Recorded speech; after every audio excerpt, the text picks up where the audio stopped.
땅에 털을 놓으셨으며 명철로 하늘을 견고히 세우셨고 그의 지식으로 깊은 바다를 갈라지게 하셨으며 공중에서 이슬이 내리게 하셨느니라.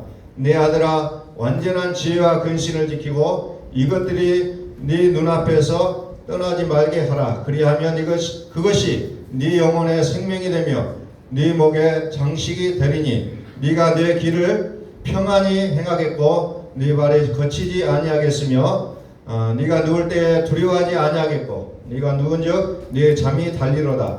너는 갑작스러운 두려움에도 악인에게 닥치는 멸망도 두려워하지 말라. 대저 여호와는 네가 의지할 이신이라. 네 발을 지켜 걸리지 않게 하시리라. 아멘. 우리 선포합니다. 하나님은 살아계십니다. 다시 한번 선포합니다. 하나님은 살아계십니다. 우리는 살아가면서 가장 중요한 것은 먹거리라고 보고 있어요. 그래서 오염되지 않고 깨끗한 먹거리라면 누구든지 환영을 하고 있습니다. 그 먹거리를 찾기 위해서 굉장히 노력하고 있고, 그래서 아무거나 먹지 않고 좋은 것만 골라 먹는 사람들도 있다는 겁니다. 최근에 보니까 유황을 녹여서 뿌려서 마늘을 키우는 그런 마늘도 있더라고요. 그래서 그 마늘에서 산삼의 그 효력이 나타난다라고까지 이야기하면서 그 마늘을 높게 평가를 하고 있는 그런 마늘도 보았습니다. 그리고 이제 우리가 먹고 있는 모든 채소들을 우리 성경에 나오는 몰약으로 키워서 정말 오염되지 않고 땅도 회복시키고 그 음식물도 면역력을 강화시켜서 만들어서 비싸게 파는 그런 식물들도 굉장히 많다는 겁니다. 그래서 오늘날 이 시대에 왜 그렇게 좋은 먹거리를 찾아 헤매는가 하니, 모든 땅과 대기가 오염되어 가지고 사실은 우리가 먹고 있는 모든 먹거리들이 오염됐기 때문에 우리의 몸이 병이 찾아오고 그러다 보니까 그런 것을 추구하는 내용들을 보게 된다는 거죠. 오늘 성경에 보면은 식물이라는 말이 나와요. 식물을 먹으라. 그 식물이 무엇을 의미하고 있느냐? 단순히 어떤 우리의 먹거리만을 얘기하는 것이 아니라 하나님의 말씀을 상징하고 있어요. 그것은 생수라고도 같은 얘기들로 기록이 되고 있다는 겁니다. 그리고 새순을 또 예수님이라고도 표현하고, 또 새싹을 또는 성령의 겁니다. 그래서 이 모든 것들을 어찌 보면 하나님의 말씀을 이렇게 표현이 되고 있는 내용들을 우리는 많이 보고 있다는 겁니다. 그래서 이사야에서 보면은 짐승과 사자들마저도 풀을 기다린다고 얘기하고 있어요. 우리가 알고 있는 사자는 동물들을 잡아먹는 그런 짐승이에요. 그런데도 불구하고 이사야에서 보면은 그런 그 강한 그런 동물까지도 풀을 기다리고 있는 모습을 보여주고 있다는 겁니다. 그 말은 무슨 말이냐면은 강력한 하나님의 말씀의 통치를 기다리는 그들의 모습을 얘기하고 있다는 겁니다. 로마서 8장에 보면은 모든 피조물을 탄식하며 하나님의 아들들을 기다린다는 그 맥락과 같은 내용들이에요. 모든 피조물들이 하나님의 아들들을 기다리고 있다는 거죠. 말씀은 다른 얘기를 하면 살리는 것을 얘기하고 있어요. 그러나 성경에 나오는 가시던 뿌리다, 엉겨키다 이런 것은 무슨 뜻을 얘기하냐면 멸망을 이루게 하는 모든 것들을 얘기하고 있는 거예요. 하나님의 말씀은 살리고 엉금키는 멸망을 시키는 일에 앞장을 쓰고 있다는 겁니다. 자, 물을 보십시오. 제가 한동안 이 좋은 물을 마시기 위해서 약수터를 많이 오고 갔습니다. 거기 가서 물통에다 물을 떠가지고 오고 그런 일들이 몇 년 전에 있었어요. 그러나 지금 순천 시내에 약수터에 가면 먹을 수 있는 약수터가 손가락에 꼽힙니다. 지금은 다 오염이 돼가지고 시청에서 먹을 수 없는 물이라고 다 딱지를 붙여놨어요. 우리가 어렸을 때는 어느 곳에 있는 물이라도 다 먹을 수가 있을 정도로 그렇게 깨끗했던 물이었음에도 불구하고 지금은 먹을 수가 없다는 거죠. 물도 마음대로 먹을 수 없는 시대예요. 그러나 물이라는 것이 우리가 먹을 수 있다 없다라는 것을 우리 눈으로 볼 수도 없어요. 그러나 그 속에는 중금속이 들어있고 농약이 들어있고 해로운 것들이 가득 들어있기 때문에 먹지 말라고 하는 거예요.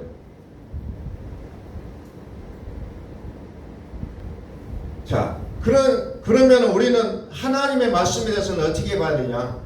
오늘 이 시대에 하나님의 말씀이 정말 많은 것 같아요. TV를 틀어도 라디오를 틀어도 책을 봐도 수없는 하나님의 말씀처럼 보이는 그 내용들이 수없이 떠돌아다님에도 불구하고 오늘 이 시대는 좋은 먹거리를 찾아 헤매는 것처럼 하나님의 말씀이 언제나 말씀인지 우리는 찾아 헤매는 시대가 되어버리고 말았다는 겁니다.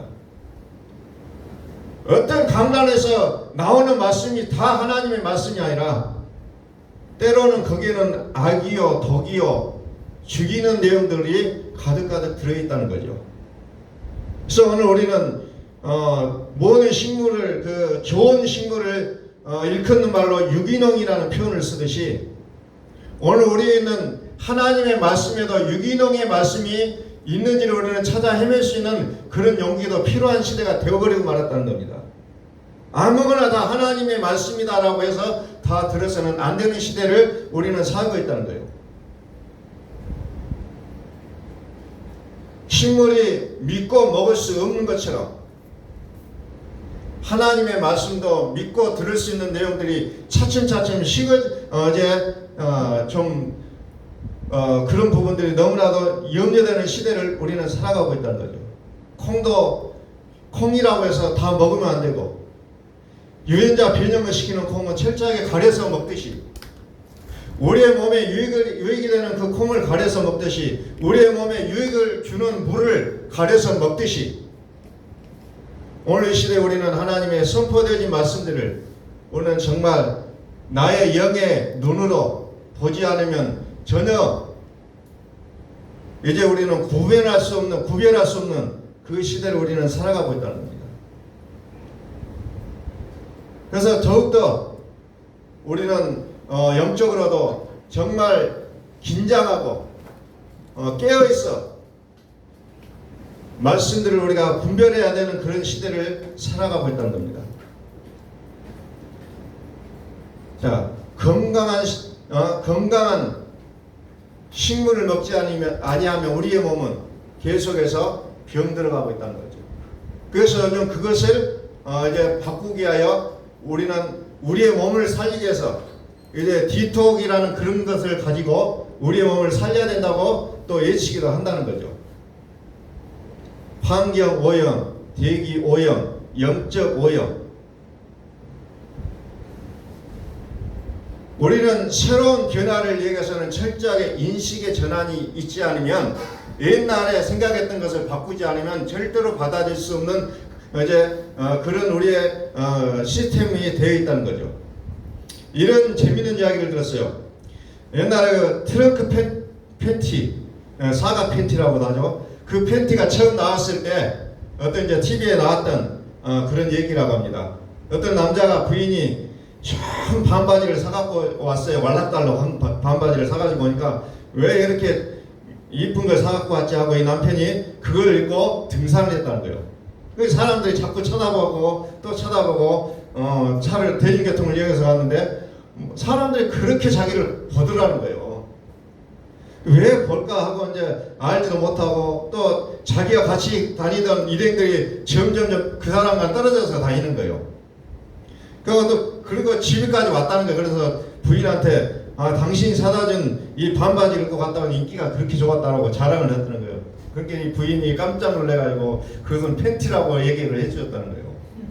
처음에 그게 나왔을 때 그런 사람이 있었다는 겁니다. 그래서 TV에 나왔다고 해요. 오늘 우리는 착각이라는 게 있잖아요. 사실은 아닌데 내가 착각을 해요. 내가 보여지는 것이 그게 아닌데 착시 현상이 일어납니다. 우리가 제주도에 놀러 가면은 도깨비도로라 그래요. 중마도에 가니까 거기도 도깨비도로가 있어요. 분명히 내 눈은 오르막길인데 차를 세워놓으면 가버린다는 거죠. 근데 그게 우리 눈에는 오르막길로 보이는데 실제적으로는 내려가는 길이라는 거예요. 착시 현상이죠. 영의 세계에서는 더 심각해요. 나타나고 보여지고 이런 것들 보면 우리는 깜빡깜빡 속아 넘어가게 돼 있다는 거죠. 착각을 일으킵니다. 보여지니까 아, 이게 하나님구나. 착시 현상이 나타나기 시작한다는 겁니다. 그래서 우리는 바로 알고 바로 인식하는 것이 무엇보다도 중요한 시대를 살아가고 있다는 거죠. 자, 잠언서 3장 18절 말씀 봅니다. 지혜는 그 얻는 자에게 생명나무라. 지혜를 가진 자는 복되도다. 궁극적인 식물이 뭡니까? 생명나무라는 겁니다. 성경에서 가장 중요한 식물, 생명나무. 창세기에서는 그것을 막아놨어요. 요한계시록 21장에 보니까 이제 그 풀어놓습니다. 생명나무. 이게 성경에서 가장 궁극적인 식물이라는 거죠. 자, 사무엘하 23장을 좀 펴봅니다. 사무엘하 23장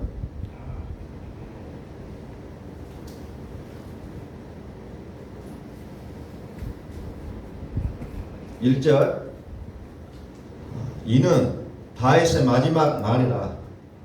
이새의 아들 다윗이 말하며 높이 세워진 자 야곱의 하나님께로부터 기름 부음 받은 자 이스라엘의 노래 잘하는 자가 말하노라. 2절. 여호와의 영이 나를 통하여 말씀하시며 그의 말씀이 내 혀에 있도다. 내 혀에 있도다라는 말은 굉장히 깊은 단계로 들어갔다는 얘기예요.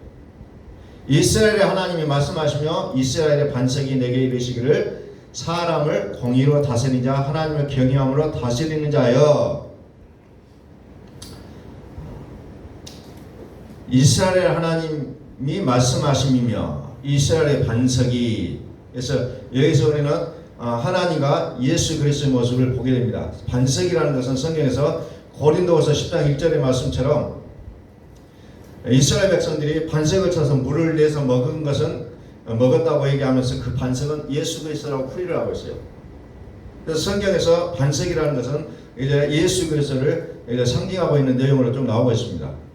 4절 봅니다. 그는 돋는 해의 아침빛 같고 구름 없는 아침 같고 비 내린 후에 광새로 땅에서 우미 돋는 새풀 같으니라 하시도다 그랬어요. 그는 돋는 해의 아침빛 같다라는 게 무슨 말입니까? 베드로에서 제가 샛별이 떠오르기까지 등불을 켜고 있다가 샛별이 떠오르기까지 그 등불을 지키라고 했던 그 말씀을 여러분들 끊임없이 말씀을 드렸어요.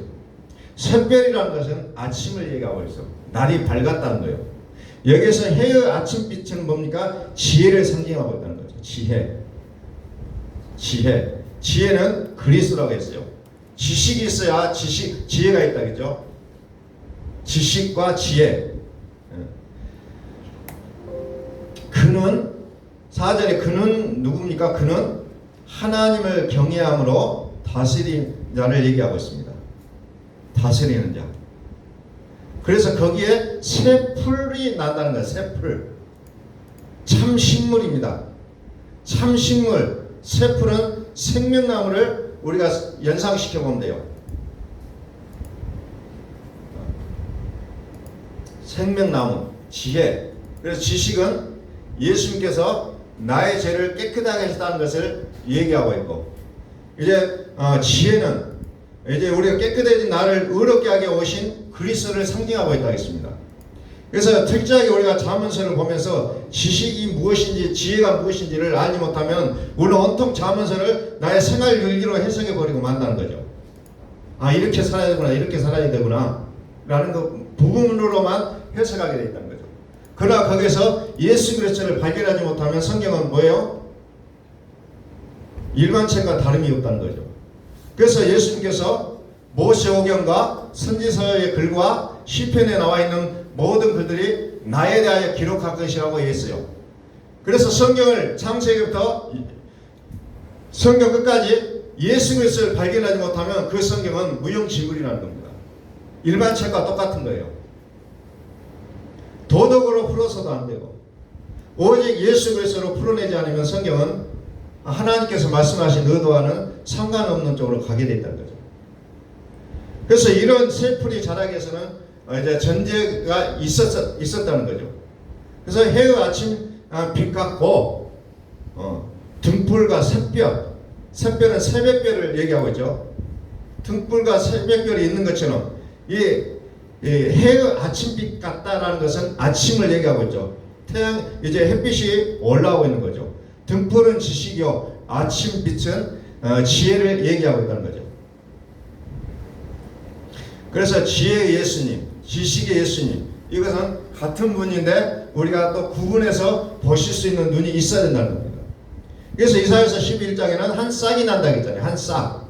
그래서 그 싹을 우리는 예수님이라고 우리는 들어왔습니다. 한 싹. 또 그 다른 데는 새순, 뭐 이렇게도 표현되어 있어요. 그런데 이 새순이라는 건 무슨 말이에요? 이전에 식물이 있었다는 거예요. 이전의 식물 속에서 새순이 나오는 거예요. 이전의 식물에서 새순, 새풀. 그래서 성경은 그것을 하나님의 말씀으로 표현이 되어지고 있다는 거죠. 다시 3절을 보면은 이스라엘의 하나님이 말씀하시며 이스라엘 반석이 내게 이르시기를 사람을 공의로 다스리는 자, 하나님을 경외함으로 다스리는 자여 그랬어요. 공의로 다스리는 자여. 하나님은 사람을 외모로 취하지 않는다 그랬어요. 그래서 하나님의 말씀으로 사지 않고 우리는 때때로 하나님의 말씀이라고 얘기하면서 하나님의 말씀이 아닌 것들을 붙잡고 살아왔던 우리의 모습들이 있었다는 겁니다. 그래서 이것을 로마서나 다른 성경에 보니까 어떻게 표현되냐면 고린도후서에도 보니까 의문으로 조문으로 율법 조문으로 하지 않냐고 오직 영으로 하면이 그랬어요. 율법 조문은 우리가 복음을 알기 전에 필요했던 내용들, 율법은 복음을 알기 전에 있었던 내용이고 그 율법을 통해서 우리는 예수 그리스도를 만났고 그래서 이제 오직 영으로 한다는 거예요. 영으로 성경은 그것을 끊임없이 얘기하고 있어요. 율법은 그분이 오시기 전까지 필요한 내용들이었다는 거죠. 그것을 우리는 그분이 예수 그리스도가 우리 마음 가운데 오시면 일례 율법은 우리에게서는 무익하다는 겁니다.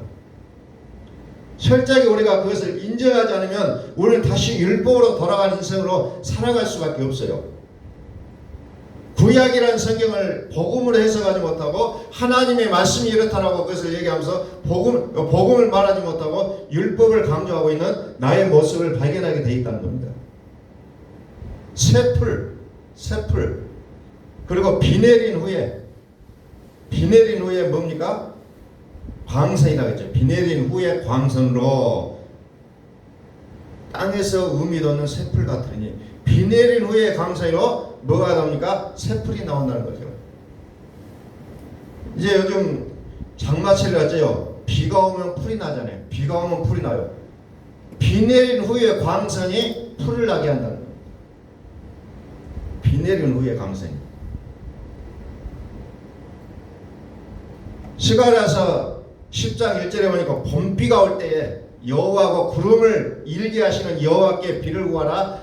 무리에게 소낙비를 내려서 밭의 채소를 각 사람에게 주시리라. 소낙비를 통해서 밭의 채소를 사람에게 주시리라 그랬어요. 그래서 성경은 이른비와 늦은비를 얘기하고 있어요.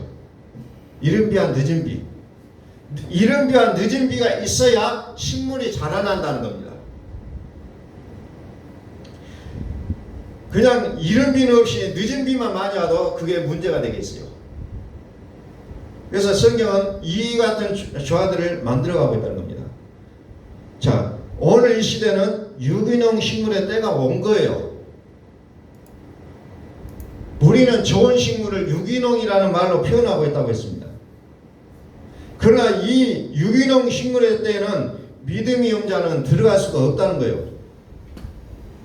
믿음이 없는 자는 들어갈 수가 없다는 거예요. 그래서 무수하는 종의 영을 받지 않냐고 양자의 영으로 우리는 새로운 하나님의 아들들의 모습으로 성경을 표현하고 있다는 겁니다. 다시 잠언서 3장을 봅니다. 자, 잠언서 3장 지혜는 그 얻은 자에게 생명나무라 지혜를 가진 자는 복되도다 그랬어요. 여러분 제가 이제 다니면서 좀 복음을 나누면서 이제 그래 보니까 참 이 복음이라는 것이 아직도 크리스찬이라고 얘기하는 사람들이 참 어려워해요. 그 영혼이 그 복음을 얘기하면 잘 듣지는 못하더라고요. 잠이 와보고 막 눈이 좀 빨개지고 이런 것도 보이더라고요. 그래서 엊그저께 또 이제 제가 수요일 밤에 어떤 교회에 이제 설교를 부탁받아서 가서 설교하는데 설교해 보니까 이 공감대가 형성이 안 돼요. 그냥 성경에 있는 그대로 그냥 복음을 툭툭 던지면 사람들이 아멘 아멘 하고 하는데 이걸 이제 복음으로 얘기를 바꿔서 해보면 전혀 감이 안 오는 그런 느낌을 받았어요. 그래서 우리가 이 새로운 인식의 전환이 있지 않으면 우리가 하나님을 믿고 하나님의 말씀으로 산다고 하지만 거기에 우리가 어찌 보면은 좀 잘못된 모습으로 하나님 앞에 보여질 수가 있다는 것을 좀 깊이 있게 우리가 좀 생각을 해봐야 됩니다. 자, 18절, 19절 여호와께서는 지혜로 땅에 터를 놓으셨으며 명철로 하늘을 견고히 세우셨고 그의 지식으로 깊은 바다를 갈라지게 하셨으며 공중에서 이슬이 내리게 하셨느니라. 공중에서 이슬이 내리게 하셨느니라. 자, 잠언 4장 20절을 한번 볼까요? 잠언 4장 20절 그 오른쪽에다 한번 띄워봐요. 내 아들아 내 말에 주의하며 내가 말하는 것에 내 귀를 기울이라. 그것을 내 눈에서 떠나게 하지 말며 네 마음속에 지키라 그랬어요. 그것이 뭐예요? 말이라는 거죠. 내 말. 내 말을 네 눈에서 떠나게 하지 말며 네 마음에서 지켜라 그랬어요. 네 마음에 지켜라. 지켜라. 내 말이 다른 얘기로 하면 식물을 얘기하고 있어요. 식물. 그래서 식물은 어디서 나오냐? 우리 속에서 나온다는 거죠. 네 마음 속에 지키라 그랬잖아요. 네 속에서 나온다. 그래서 내 마음을 지키는 것이 오늘 성경의 4장 21절 보니까 그게 22절에 생명이라고 얘기했어요. 생명. 생명이다. 그래서 우리는 우리 속에 있는 것이 뭘로 나옵니까? 언어라는 것을 통해 나오는 거죠. 그 사람이 어떻게 생각하고 있는지 우리는 말을 통해서 알게 된다는 거죠. 그래서 우리는 그 마음을 지켜야 된다는 거죠. 마음을 지키라. 그것은 얻는 자에게 내 말을 얻는 자에게는 생명이 되며 그의 온 육체의 건강이 됨이라 그랬어요. 그래서 환경이 어떠든지 간에 감정에 끌리지 말라는 거예요. 우리는 너무 감정에 충실하게 살아갑니다. 화가 나면 화를 토해내고 뭐가 안 되면 왜 안 된다라고 우리는 스승없이 말하는 것이 우리의 일상이에요.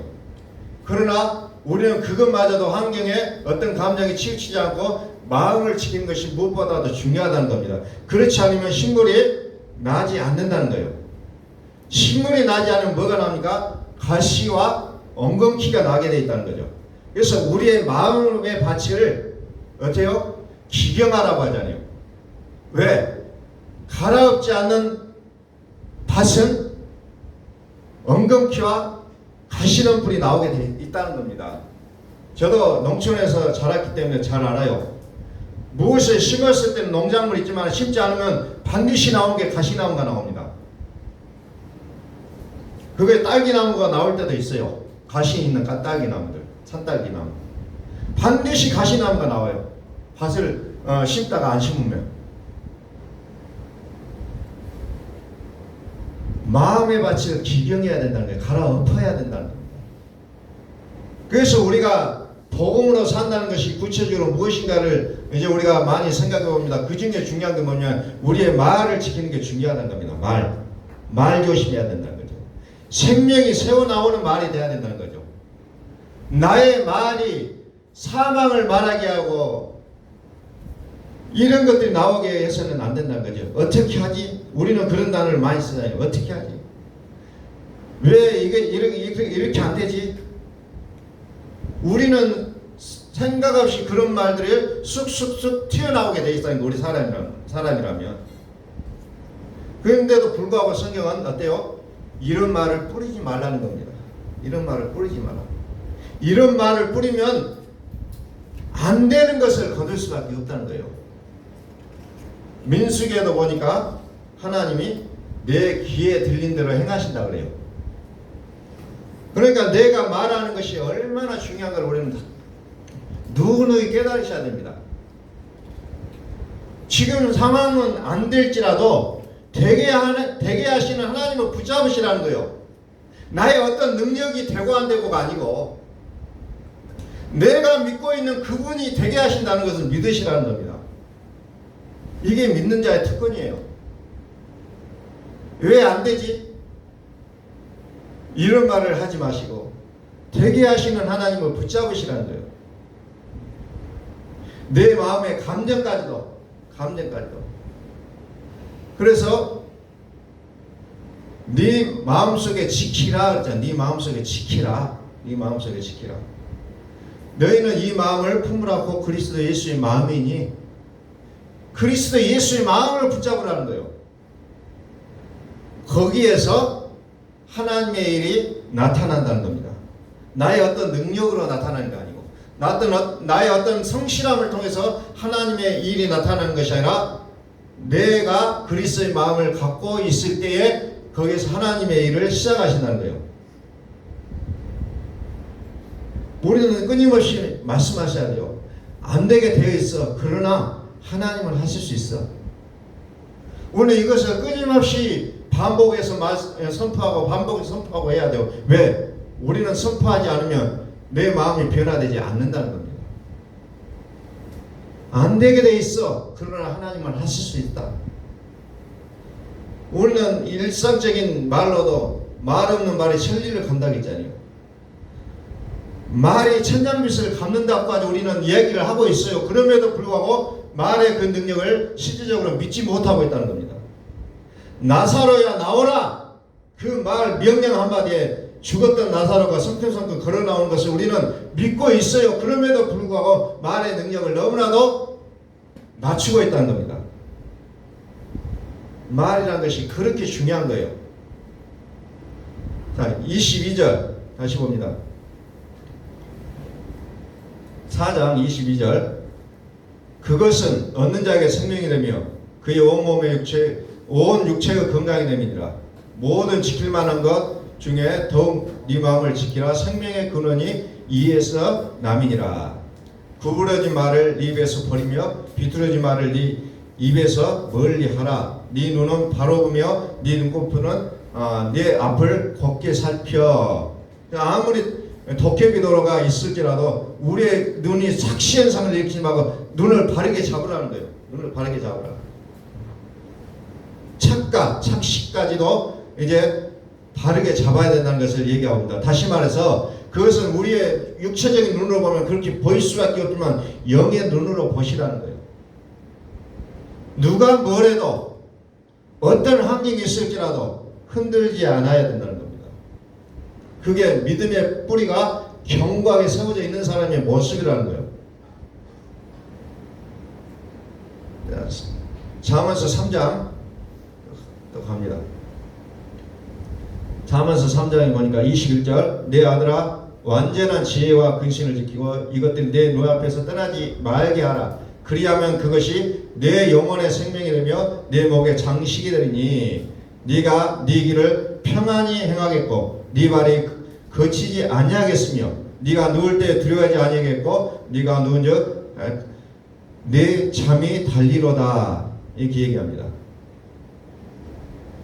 오직 마음을 지키라는 거예요. 그리고 착시 현상이 일어나도 흔들리지 마라.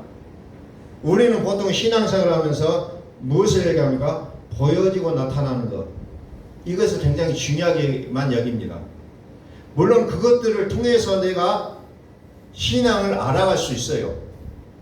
그러나 이제 그것들을 넘어서서 살아계신 하나님 그분을 우리가 보는 눈들을 열으셔야 된다는 거죠. 철저하게.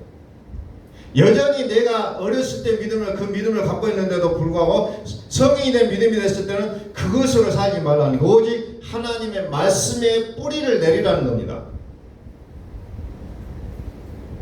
우리의 영혼의 닻을 말씀의 뿌리를 내리라는 거예요. 복음에다 뿌리를 내리라는 겁니다.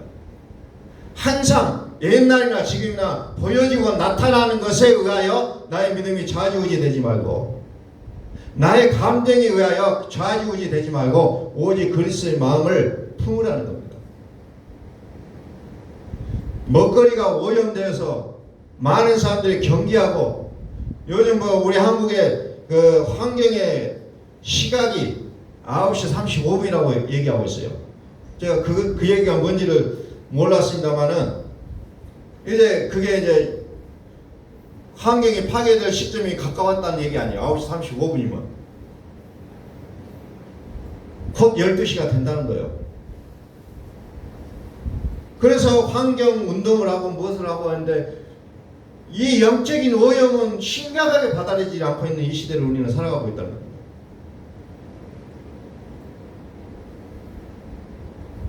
말씀이 없어 기별이라고 했어요. 말씀이 없어.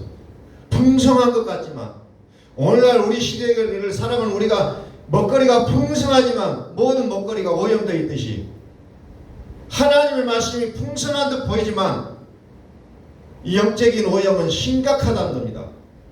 긴장하지 않으면 안 된다는 거예요. 그래서 베드로 사도가 초대교회 당시에도 이 얘기를 했잖아요. 만물의 마지막이 가까우니 너희는 근신하여 깨어 기도하라고 얘기하고 있잖아요. 그 시대도 그랬지만 지금은 더 그렇다는 거예요. 지금은 근신하여 깨어 기도하라. 이제 착각할 시간이 없어요. 오직 말씀으로 들어가야 된다는 겁니다. 복음으로 들어가야 돼요. 율법에 사로잡히지 말고 복음으로 들어가야 된다는 거죠. 복음이 뭡니까? 하나님의 아들이라고 했어요. 하나님의 아들은 예수와 그리스도, 예수 그리스도. 예수는 자기 백성을 죄의 죄에서 구원할 자시다. 또 아들을 낳으니 이름을 임마누엘이라 하리라. 이는 하나님이 함께 하신다 그랬죠. 예수 그리스도. 죽으실 뿐만 아니라 다시 살아나신 이인 그리스도 예수신이 그러죠. 그리스도 예수신이. 전에는 죽었었노라 지금은 살아있는 자라. 그리스도 예수를 표현하고 있다는 겁니다. 그 그리스도는 쉽게 얘기하면 하나님께서 살아계신 실존의 모습을 우리는 그리스도라고 이해하시면 된다는 겁니다. 내 안에 살아계신 하나님. 나의 죄 때문에 내어짐이 되고 나를 의롭게 하게 하여 살아나신 그분의 이름. 우리는 철저하게 그분을 붙잡지 않으면 예수 우리는 아직도 예수를 얘기하고 있습니다. 오직 예수? 아니요, 성경은 오직 예수가 아니라 오직 그리스도라고 봐야 돼요. 오직 그리스도. 오직 그리스도. 그래서 사도행전부터 그 요한계시록까지 보면 그리스도 예수를 끊임없이 말씀하고 있어요. 그리스도 예수. 죽으심을 강조할 때는 예수를 얘기하고 있어요. 그러나 살으신 분을 강조할 때는 그리스도라고 표현하고 있다는 겁니다. 성경의 그 미묘한 차이점을 우리는 찾아내야 돼요. 그러려면 성경을 깊이 있게 묵상하셔야 된다는 겁니다. 깊이 있게. 사도 바울의 서신서, 히브리서 이런 데 보면 온통 그리스도 예수를 얘기하고 있다는 겁니다. 그리스도. 요한계시록은 말할 것도 없고 그리스도 예수. 요한계시록은 그리스도의 활동이 적나라하게 펼쳐지고 있어요. 그래서 저는 요한계시록 읽어보면 너무너무 마음의 든든함을 느낍니다. 나를 앞장서서 악한 자를 물리치시는 그런 백마탄 그리스도의 모습이 선명하게 드러나고 있잖아요. 무서운 데가 아니에요. 뭐 666을 받을까 무엇을 받을까 그 염려하시기 전에 그리스도에 대한 나의 믿음이 있는지 없는지를 보시라는 거예요. 그리스도가 내 마음 가운데 계시는지. 저와 여러분들의 마음 가운데 그리스도께서 계시기를 소원합니다. 그게 사도 바울의 에베소 교회를 향하여 기도한 내용이에요. 그게 그리스도께서 살아 계셔야 된다는 겁니다. 우리 한번 선포합니다. 하나님은 살아계십니다. 앞으로 계속해서 이제 유기농에 대한 말씀을 제가 여러분들에게 좀 전달을 하겠습니다. 오늘 또 보면 약간 서론적인 부분들이에요. 좀 깊이 있게 앞으로 좀 유기농 말씀에 대한 것을 좀 설명을 해드릴 겁니다. 그래서 내가 믿고 있는 내용이 이제 복음과 견주해서 이제 좀 맞게 믿고 있는지를 좀 점검을 해보는 그런 시간들을 좀 가져볼 거예요. 그래서 복음으로 들어가야 돼. 어떻게 하니까 복음으로. 율법은 약속하신 분이 오시기까지, 약속하신 자손이 오시기까지. 또 다른 보혜사 성령이 오셔야 돼요. 또 다른 보혜사, 능력, 은사의 성령이 아니라 또 다른 보혜사. 그것을 우리는 그리스도의 영이라고 얘기합니다. 그리스도라고 얘기하고 있습니다. 그래서 그런 부분들을 이제 앞으로 계속해서 철저하게 여러분들에게 말씀을 좀 더 깊이 있게 전달을 하도록 하겠습니다. 그래서 오늘은 약간 서론적인 부분으로 이제 우리가 좀 인식하자는 겁니다. 정말 영적으로 오염되었다는 것을 좀 아시고, 내가 정말 영적인 오염되지 않는 식물을 찾기 위해 내가 어떻게 해야 될 것인지를 좀 우리가 조금 더 생각해 보면서 이 한 주간 정말 영의 양식을 얻기 위하여 좀 몸부림치는 그런 한 주간이 될 수 있기를 예수 그리스도의 이름으로 축원합니다. 기도하겠습니다. 하나님 아버지 감사합니다.